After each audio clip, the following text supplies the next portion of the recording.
For God so loved the world that He gave His only begotten Son, that whosoever believeth in Him should not perish but have everlasting life. Amen.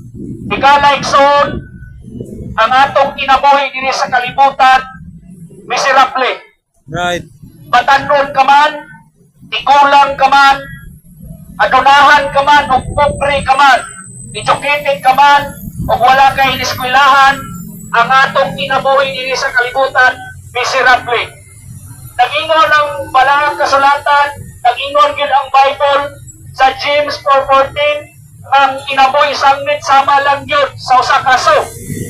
Na pwede makita nimo karon higalay so ang isa ka tao nga naglakaw sa karsada, pero pwede unyang gabi ang tao nga naglakaw diya sa karsada nasulod na siya sa ginatawag na lungod. Pwede karon nga ikaw naga-enjoy ka sa imong kinabuhi nga nagabiyahe ka, pero pwede unya madisgrasya ka, mamatay ka. Pero ang pamutana higalay son sa pag-abot sa imong kamatayon, andam ka na ba nga matubang sa Dios? Amen.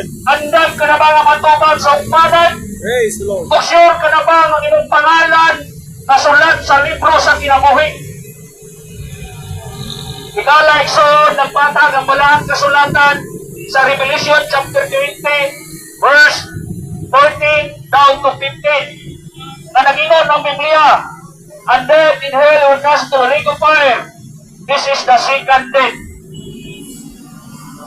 Ang una nga kamatayon higalay son, mao ni siya ginatawag ng pakatawanon. Kadua mamatay ang tao. Una nga kamatayon ang ginatawag ng physical body. Nakakita na mo nga na disgrasya sa motor, na disgrasya ng mga sakyanan, namatay sila higalay son, wala na maglihok ang ilang lawas, hindi na mo istorya, wala na magaginhawa, kaya ang ilang kalag o ang ilang espiritu, may siparar na silang lawas, ang bayanan na lang ang lawas kung inabilin din sa kalimutan, pero ang kalag, may kayap na o may atubang sa ukmanan.